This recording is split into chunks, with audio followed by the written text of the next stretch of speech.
Hello guys, welcome back to my YouTube channel in your latest topic. So ನಾನು ಈ ದಿನ BComನ 6th ಸೆಮಿಸ್ಟರ್ನ ವಿದ್ಯಾರ್ಥಿಗಳಿಗೆ ತುಂಬ ಯೂಸ್ಫುಲ್ ಆಗಿರೋ ವಿಡಿಯೋ ಜೊತೆ ಬಂದಿದ್ದೀನಿ. ಸೊ ಅದರಲ್ಲೂ ಎಲೆಕ್ಟಿವ್ ಪೇಪರ್ ಆದಂತಹ ಇನ್ವೆಸ್ಟ್ಮೆಂಟ್ ಮ್ಯಾನೇಜ್ಮೆಂಟ್. ಸೊ ಸರಿ ನೀವು ಇಂಡಿಯನ್ ಅಕೌಂಟಿಂಗ್ ಮತ್ತು FIM ಯಾರು ತೊಗೊಂಡಿದ್ರೆ ಅದಕ್ಕೆ ಈ ಸಬ್ಜೆಕ್ಟು ಅಪ್ಲಿಕಬಲ್ ಆಗುವಂಥದ್ದು. ಸೊ ಇಂಡಿಯನ್ ಅಕೌಂಟಿಂಗ್ ಆಲ್ರೆಡಿ ನಾನು ಅಪ್ಲೋಡ್ ಮಾಡಿದ್ದೀನಿ. ಸೊ ಅದು ಸಿಲೆಬಸ್ ಬೇಕಾದ್ರೂ ನೀವು ನೋಡ್ಕೊಬೋದು, ಇಲ್ಲಾಂದರೆ ಇದರ ಐ ಕಾರ್ಡಲ್ಲಿ ಕೊಟ್ಟಿರ್ತೀನಿ ಲಿಂಕ್ಟು. ಮತ್ತು ಏನು ನಮ್ಮ FIM ಅಂತ ಏನು ಓದಿದ್ವಲ್ಲ ಸರಿ 5th ಸೆಮಿಸ್ಟರಲ್ಲಿ, ಸೊ ಅದರ ಬದಲಾಗಿ ಅದರ ಮುಂದುವರೆದ ಭಾಗ ಇನ್ವೆಸ್ಟ್ಮೆಂಟ್ ಮ್ಯಾನೇಜ್ಮೆಂಟು. ಸೊ ಈ ದಿನದ ವೀಡಿಯೋದಲ್ಲಿ ಈ ಸಬ್ಜೆಕ್ಟ್ ಬಗ್ಗೆ ತಿಳ್ಕೊಳ್ಳೋಣ, ಏನೆಲ್ಲ ಕಂಟೆಂಟ್ ಇದೆ. ಸೊ ಇದನ್ನು ತುಂಬ ಜನ ಥಿಯರಿ ಅಂದ್ಕೊಂಡಿದ್ದೀರಾ, ಬಟ್ ಥಿಯರಿ ಅಲ್ಲ. ಸೊ ಇದರಲ್ಲೂ ಸಹ ಪ್ರಾಕ್ಟಿಕಲ್ ಉಂಟು. ಅಂದರೆ 60-40, ಅಂದರೆ 60 ಥಿಯರಿ ಆದರೆ ಇನ್ನು 40% ಪ್ರಾಕ್ಟಿಕಲು, ಅಥವಾ 40% ಥಿಯರಿ ಆದರೆ ಇನ್ನು 60% ಪ್ರಾಕ್ಟಿಕಲ್ ಆಗಿರುವಂಥದ್ದು. ಓಕೆ, ಥಿಯರಿ ಪ್ರಾಕ್ಟಿಕಲು ಇವೆರಡೂ ಸಹ ಇರುವಂಥದ್ದು. ಟೋಟಲಿ ಇದು ಪ್ರಾಕ್ಟಿಕಲ್ ಸಬ್ಜೆಕ್ಟು. ಸೊ ಇದರಲ್ಲಿ ಏನೆಲ್ಲ ಇದೆ ಅನ್ನೋದನ್ನು ತಿಳ್ಕೊಳ್ಳೋಣ ಬನ್ನಿ. ಸೊ ನೋಡಿ ಗೈಸ್, ಮೊದಲನೇದಾಗಿ ಸೊ ಸಿಲೆಬಸಲ್ಲಿ ಟೋಟಲಿ 5 ಚಾಪ್ಟರ್ ಇರುವಂಥದ್ದು. ಅದರಲ್ಲಿ ಯಾವ್ಯಾವ ಇದೆ ಅಂತ ನೋಡೋದಾದರೆ, ಮೊದಲನೇ ಚಾಪ್ಟರ್ ಬಂದುಬಿಟ್ಟು ಕಾನ್ಸೆಪ್ಟ್ ಆಫ್ ಇನ್ವೆಸ್ಟ್ಮೆಂಟು.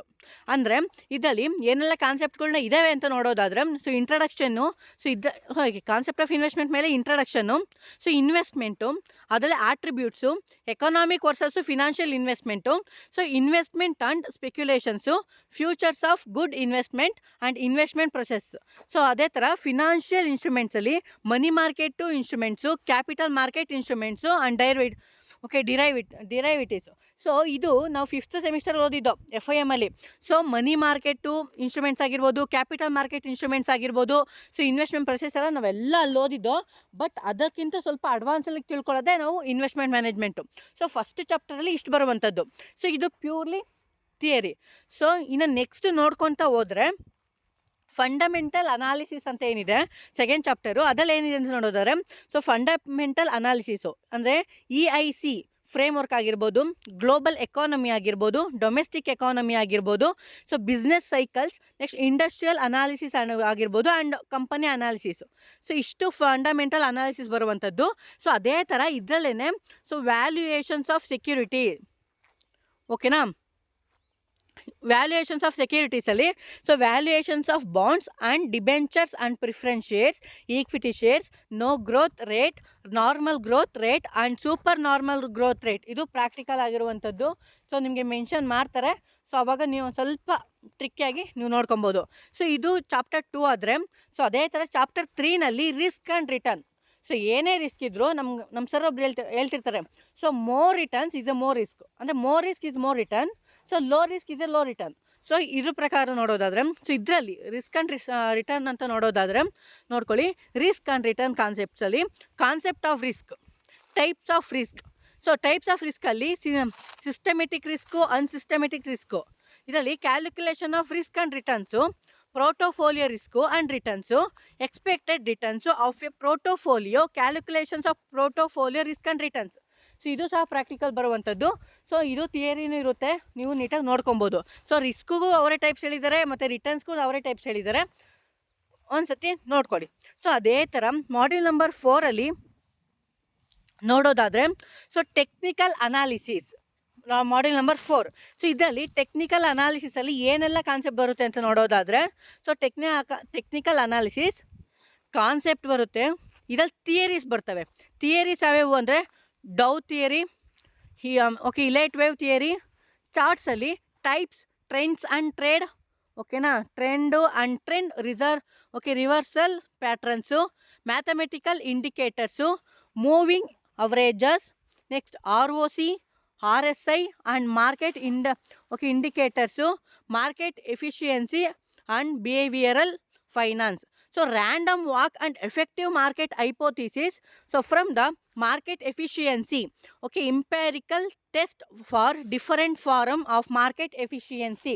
ಸೊ ಇಷ್ಟು 4 ಚಾಪ್ಟ್ರಲ್ಲಿ ನಮಗೆ ಕಂಪ್ಲೀಟ್ ಬರುತ್ತೆ. ಸೊ ಇದರಲ್ಲೂ ಸಹ ಪ್ರಾಕ್ಟಿಕಲ್ ಮಿಕ್ಸ್ ಇರುತ್ತೆ, ನೀವು ನೋಡ್ಕೊಬೋದು, ಸರಿನಾ. ಸೊ ನೆಕ್ಸ್ಟ್ ನೋಡೋದಾದರೆ ಮಾಡ್ಯೂಲ್ ನಂಬರ್ 5ಅಲ್ಲಿ ಪೋರ್ಟೋಫೋಲಿಯೋ ಮ್ಯಾನೇಜ್ಮೆಂಟ್ ಅಂತ ಇದೆ. ಸೊ ಇದು ಕಂಪ್ಲೀಟ್ ಥಿಯರಿ ಇರುತ್ತೆ.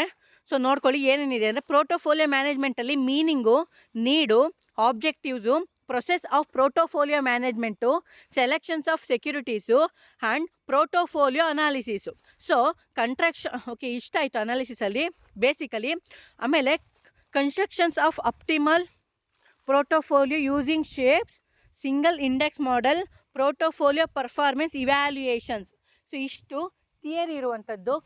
ಸೊ ಇಷ್ಟು ಅಂದರೆ ಇನ್ವೆಸ್ಟ್ಮೆಂಟ್ ಮ್ಯಾನೇಜ್ಮೆಂಟ್ ಅಂದರೆ ಥಿಯರಿ ಅಂತ ಅಂದ್ಕೊಂಡಿರ್ತೀರ, ಬಟ್ ಥಿಯರಿ ಎಲ್ಲ ಮಿಕ್ಸ್ ಪ್ರಾಕ್ಟಿಕಲ್ ಇರುವಂಥದ್ದು.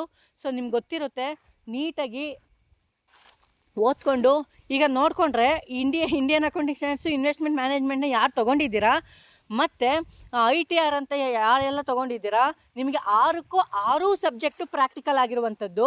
ಸಪೋಸ್ ನೀವು HRA ಕಡೆ ಅಥವಾ ರೀಟೇಲ್ ಮ್ಯಾನೇಜ್ಮೆಂಟ್ ಕಡೆ ಅವಾಗ ಹೋಗಿದ್ದಾರೆ 5th ಸೆಮಲ್ಲಿ, ಅವರಿಗೆ 4 ಪ್ರಾಕ್ಟಿಕಲ್ಲು 2 ಥಿಯರಿ ಬರ್ತದೆ. ಸೊ ಅದು ನಿಮಗೆ ಬಿಟ್ಟಿದ್ಲಕ್ಕು. ಬಟ್ ಯಾರೆಲ್ಲ ತೊಗೊಂಡಿದ್ದೀರಾ ಆಲ್ ದಿ ಬೆಸ್ಟ್, ಚೆನ್ನಾಗಿ ಮಾಡ್ಕೊಳ್ಳಿ. ಆ್ಯಂಡ್ ಸ್ಕಿಲ್ ಡೆವಲಪ್ಮೆಂಟ್ ಆ್ಯಕ್ಟಿವಿಟೀಸ್ಗೂ ಸಹ ಏನೆಲ್ಲ ಮಾಡಬೇಕು ಅಂತ ಅನ್ನೋ ಸಹ ಕೇಳಿದ್ದಾರೆ. ಇದನ್ನ ಬೇಕು ಅಂದರೆ ಸ್ಕ್ರೀನ್ಶಾಟ್ನ ತೊಗೊಳ್ಳಿ. ಆ್ಯಂಡ್ ಇದಕ್ಕೆ ರೆಫರೆನ್ಸಾಗಿ ಬುಕ್ನ ರೆಫರೆನ್ಸ್ ಮಾಡಿದ್ದಾರೆ. ಸೊ ಇದಕ್ಕೆ ಏನೆಲ್ಲ ಬುಕ್ಸ್ಗಳಿದ್ದಾವೆ ಆ್ಯಂಡ್ ಇದಕ್ಕೆ NEP ಬುಕ್ಸು ಸಹ ಬಂದಿದೆ, ಕೊಡ್ತೀನಿ ಮುಂದೊಂದು ದಿನಗಳಲ್ಲಿ. ನಿಮಗೆ ನೋಟ್ಸ್ ಆಗಿರ್ಬೋದು, ಸ್ಟಡಿ ಮೆಟೀರಿಯಲ್ ಆಗಿರ್ಬೋದು ಕೊಡ್ತೀನಿ ಅಂತ ಹೇಳ್ತಾ, ಸೊ ಈ ವಿಡಿಯೋ ನಿಮ್ಮ ಫ್ರೆಂಡ್ಗಳಿಗೂ ಶೇರ್ ಮಾಡಿ, ಸೊ ಅವರಿಗೂ ಸಹ ಇನ್ಫಾರ್ಮೇಷನ್ ಗೊತ್ತಾಗಲಿ ಅಂತ ಹೇಳ್ತಾ, ಸೊ ನೆಕ್ಸ್ಟು ಏನಿದೆ ಥಿಯರಿ ಪೇಪರ್ಸ್ ಇದ್ದಾವೆ, ಸೊ ಅದನ್ನು ಸಹ ಎಕ್ಸ್ಪ್ಲೇನ್ ಮಾಡ್ತೀನಿ ಅಂತ ಹೇಳ್ತಾ, ಏನೆಲ್ಲ ಸಿಲೆಬಸ್ ಇದೆ ಅನ್ನೋದನ್ನು ತಿಳಿಸ್ಕೊಟ್ರೆ ಸಾಕು. ಆ್ಯಂಡ್ ಮುಂದಕ್ಕೆ ಸ್ಟಡಿ ಮೆಟೀರಿಯಲ್ ಸಿಗ್ತಾ ಹೋಗುತ್ತಲ್ಲ, ಓಕೆ ಅಂತ ಹೇಳ್ತಾ, ಥ್ಯಾಂಕ್ ಯು ಗೈಸ್, ಬಾಯ್. ಮತ್ತೊಂದು ಹೇಳಿ ಸಿಗುವ.